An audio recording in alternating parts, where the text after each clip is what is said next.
Bon vendredi, les Master Collectors. Donc, ce vendredi, on fait un survol du Omi. Encore une fois, mais cette fois, ce n'est pas par choix personnel. C'est de prime abord parce qu'on a des nouvelles pour un nouvel exchange pour le Omi. Et ensuite, on a une question que j'ai à répondre hier. On m'a demandé où ce que je croyais qu'elle allait être le all-time high du Omi d'ici, exemple, la fin 2025. Donc, on survole tout ça ensemble. Puis, s'il nous reste du temps, on fait un petit survol du marché secondaire des collectibles. So, yeah, that's it. Comme d'hab, je suis avec Chiki. Good morning, Je vous souhaite un bon show. Donc, des news pour le Omi Nouvelle Exchange. On s'en va sur MEXC, MEX, ou je sais pas, MEX, que ça se dit, j'imagine. Donc, Nouvelle Exchange, c'est une bonne nouvelle. Par contre, il va falloir quand même faire attention. Il va falloir faire nos propres recherches là. Est-ce que MEX est une grosse plateforme? Ben, semble-t-il que c'est une plateforme qui existe depuis 2018, ce qui veut dire après la bull run précédente, et qui a gagné en popularité quand même depuis. On voit qu'ils ont quand même 1,1 million de followers. Bien entendu, ça peut être un peu fake une fois de temps en temps. Oubliez pas, il faut toujours être prudent malgré tout ça. Donc ça, pour une fois, ça semble une bonne nouvelle. MEX, c'est une plateforme qui n'est pas utilisable Canada, États-Unis, mais d'après ce que j'ai pu voir, c'est possible pour le Canada. Donc, ce qui veut aussi dire que, comme je vous disais, là, certains pays sont restreints d'utilisation. On parle, d'exemple, de Cuba, la Syrie, le Soudan, la Chine principalement, le Venezuela, États-Unis, Canada. On est des pays qui sont interdits d'utilisation de la plateforme. Mais, d'après ce que je peux comprendre, ça veut dire que les Européens, vous avez accès à la plateforme. Donc, nouvel accès à MEX. Bon, là, comme je vous disais, c'était appris parce qu'il a été transféré 73 millions de Omi sur la plateforme.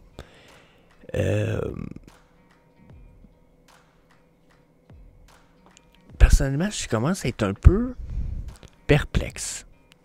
Dans la mesure où c'est vraiment bien qu'on ait de nouvelles exercices. Je veux pas fun, ok? Mais il y a des fois que je me demande un peu qu'est-ce qui va se passer rendu là. Là, j'imagine qu'il y a encore une grosse partie du supply, puis ça, c'est quelque chose que je connais pas en ce moment. Mais d'après ce que j'en sais, il nous reste quand même une bonne partie du supply dans les mains de Ecomi. Okay, pour de futurs exchanges ou etc. Mais là, ils ont transféré 73 millions. On sait qu'il en a été perdu beaucoup plus dans le passé sur... là, j'ai beau la chercher, je cherche le nom de la petite plateforme d'échange qui a chié le coup dernièrement. On a perdu quand même 7% du supply en théorie avec la plateforme qui a gelé. J'ai oublié son nom, vous savez tout c'est quoi en ce moment. Je l'ai juste sur le bout de la langue, puis ça ne me vient pas. En théorie, on a perdu beaucoup de supply. Sauf que 73 millions, c'est pas des mannes. Il y a des gens qui sont capables d'aller acheter ça 1 million par mois. Puis quand je dis des gens, c'est au moins une dizaine. Donc le supply pourrait descendre vite sans que le prix nécessairement monte en flèche tout le temps, de façon constante. Pourquoi? Bon, oui, le prix va finir par monter éventuellement, mais c'est un peu là où ce que je veux en venir. C'est que là, d'après ce que je peux voir, on a probablement beaucoup de whales qui accumulent du Omi en ce moment, ok? Si on vient regarder notre charte, puis ça fait longtemps qu'on est sur un flat zone avec le Omi. Je sais pas si vous en rappelez, quand Jeg est venu sur ma chaîne, il avait parlé du fait que il y a des canals à respecter, pas à respecter, mais il y a des canals qui sont évidents et qui nous permettent de voir que c'est dans un bon moment pour acheter. Puis regardez comment en ce moment, il nous avait parlé d'une zone flat, puis comment on est dedans. Regardez là, hein? On n'est-tu pas dedans, rien que c'est un esti de temps. On vient de redescendre en plus, traite dans le milieu de cette zone-là ou un peu en bas. Donc, pour moi, je suis très réconforté dans la mesure que ça serait une bonne zone d'achat. Par contre, est-ce que c'est une bonne nouvelle exchange? Oui, on va probablement avoir un autre fake pump, comme on en a eu un dernièrement. Pour ceux qui savent, là, sur le daily, il y en a ici, là. Cette espèce de chandelle-là, pour moi, c'est un fake pump. Ok, ça aurait probablement pas dû être. On va sûrement en avoir un autre. Bonne nouvelle, cool. Mais est-ce qu'on va sortir de ce plateau-là ou de ce rectangle-là? Si on n'en sort pas, j'avoue que ça peut être un peu inquiétant. Bon. Si on reste sur la plateforme rapidement, MEX, grosse plateforme. Par contre, si on vient voir les reviews dans la dernière année, parce qu'il y a quand même un peu de reviews ici, ok? Ça reste une très bonne exchange avec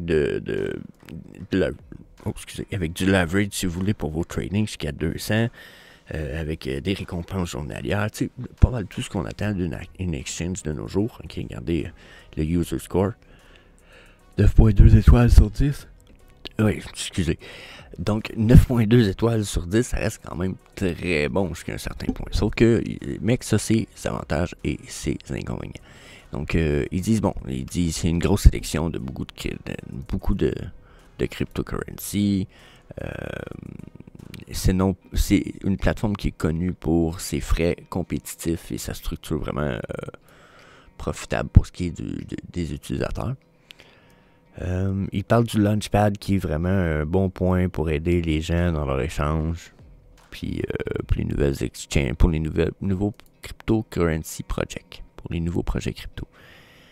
Ils disent qu'ils donnent beaucoup de récompenses, puis que l'interface est user-friendly. Donc rien d'extrêmement fou, de quelque chose de base qui fait qu'on a une bonne exchange.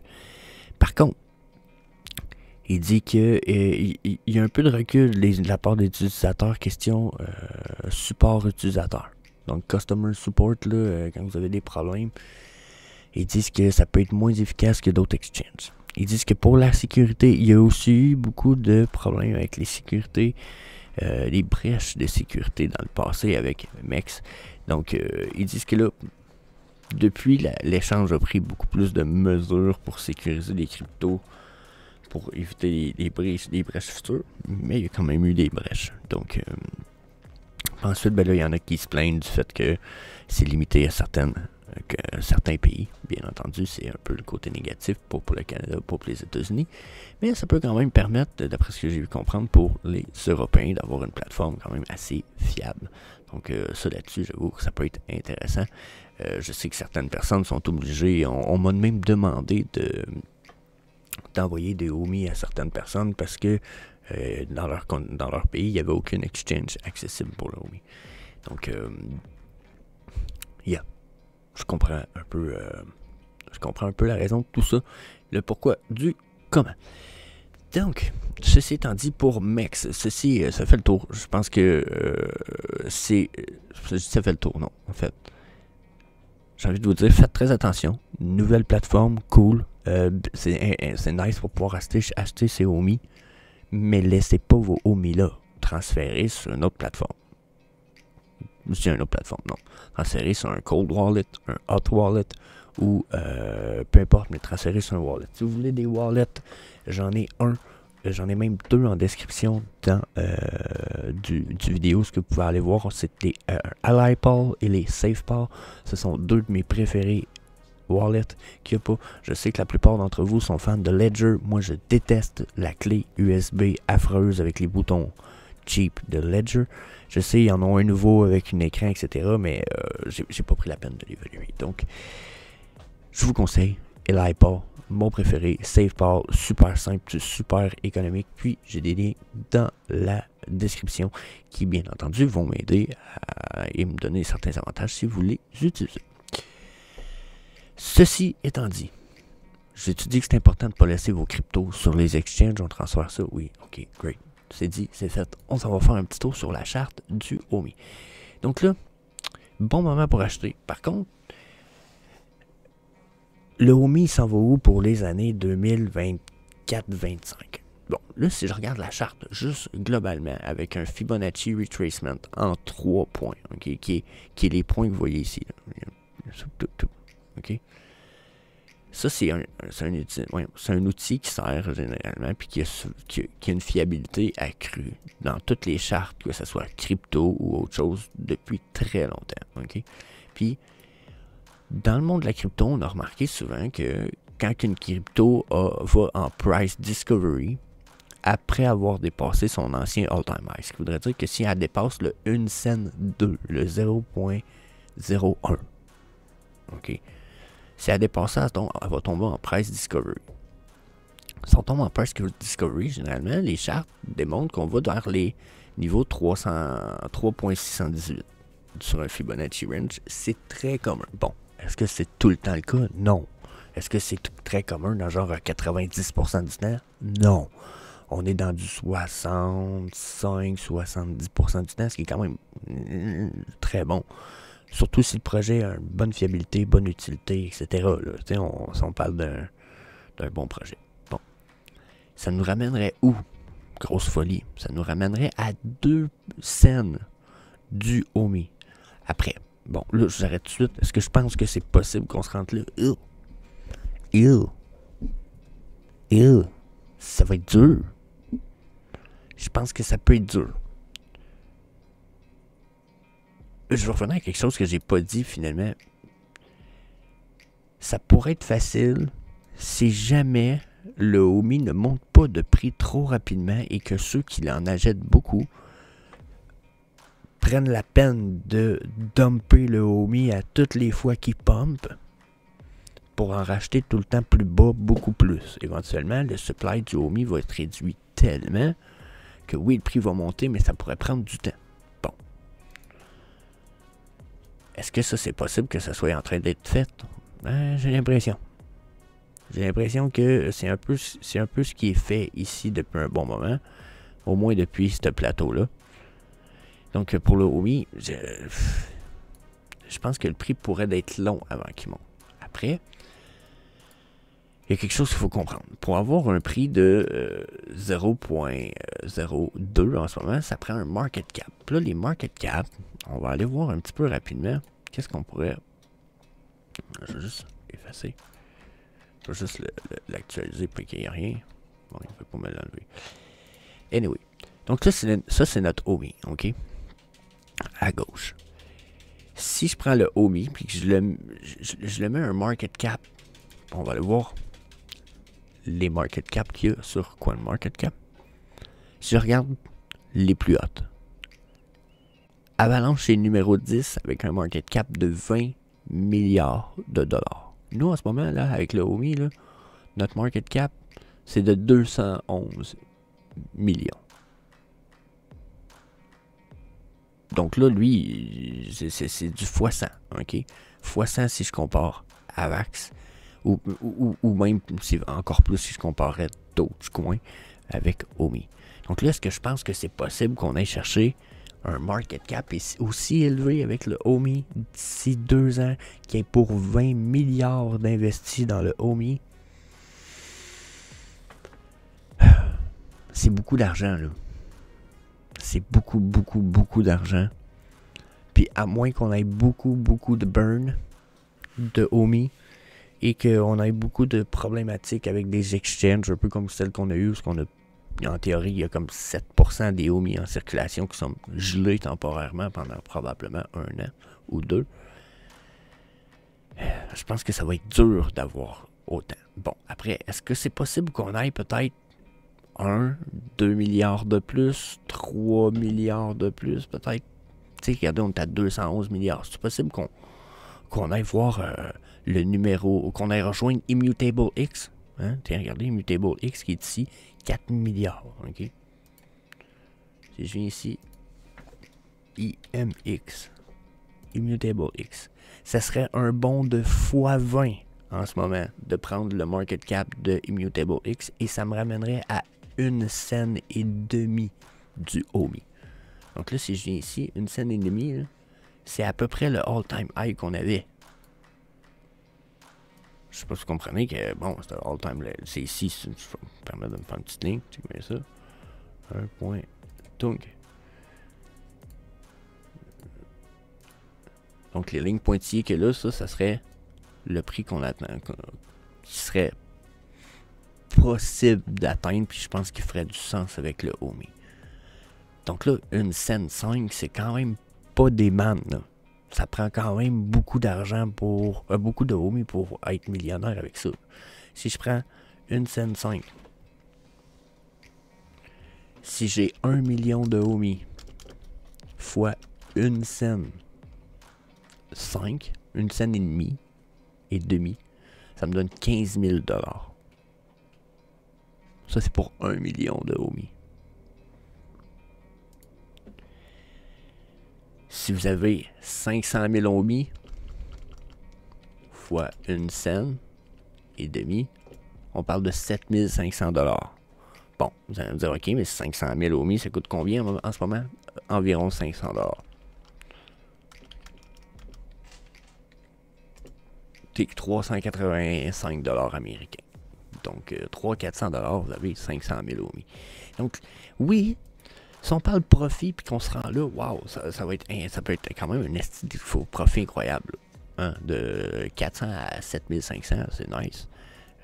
Puis si vous mettez 1000 $ de ohms, exemple, en ce moment, au prix qu'il est, oups, c'est pas ça que je voulais faire, attendez un petit peu. Bon, parce que là, moi, je suis ma calculatrice, vous le voyez pas, puis je viens de réaliser, là, mais si vous mettez 1000 $ américains de ohms en ce moment, vous allez avoir 1 300 000 ohms environ. Ben, 1 300 000 ohms, comme je vous disais, s'il monte à 1 cent et demi, vous avez 19 000 $.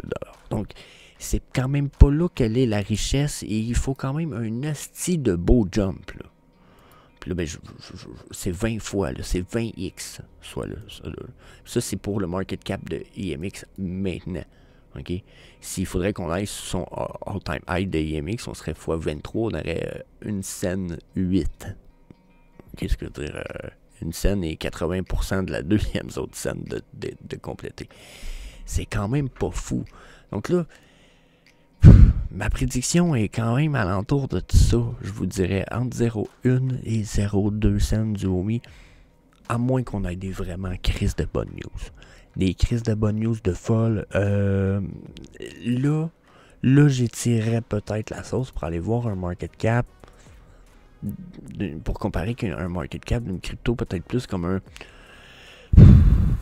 Même un Shiba Inu, je trouve ça beaucoup. Peut-être comme un TRX, Tron ou un Polygon Matic à 9 milliards.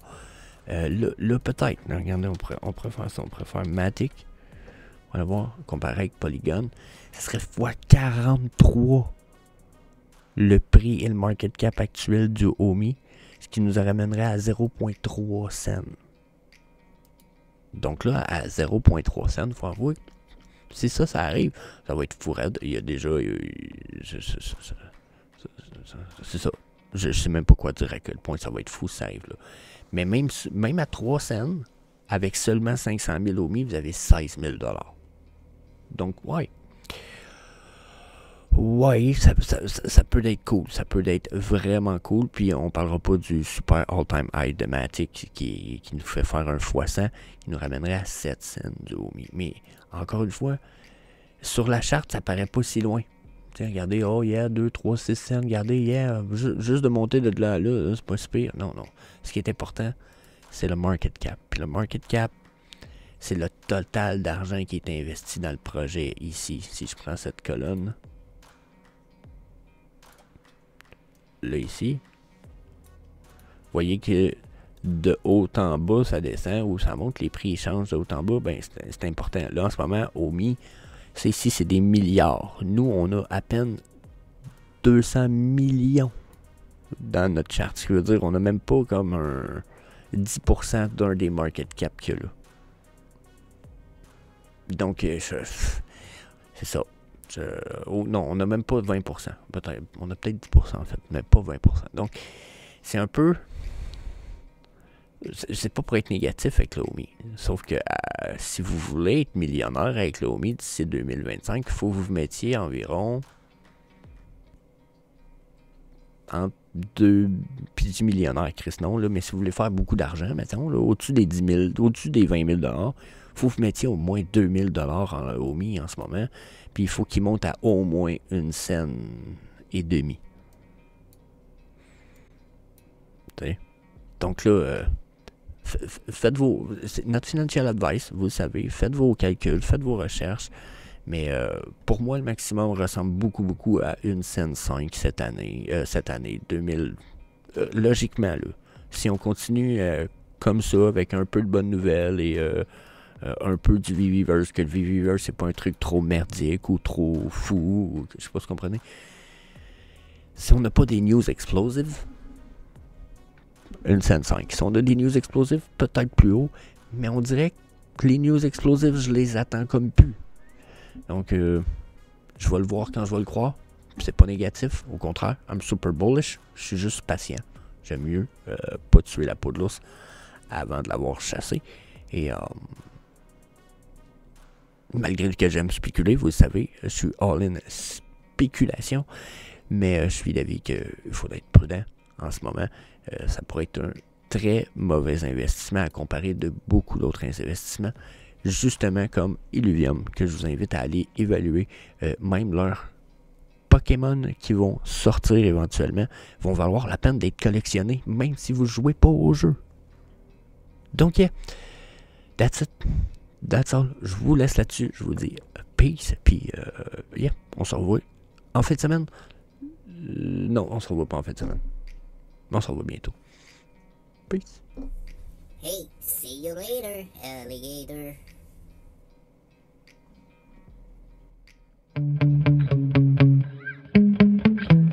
Yeah. Sometimes I get so mad, there's no controlling me. My thoughts get so bad, I'm like, I might grab a bat, I don't know. My wrath, my blood boils over like, oh God, here goes. I lost all feeling from my head to my toes. You said some shit that I can't let go, so just stay tuned.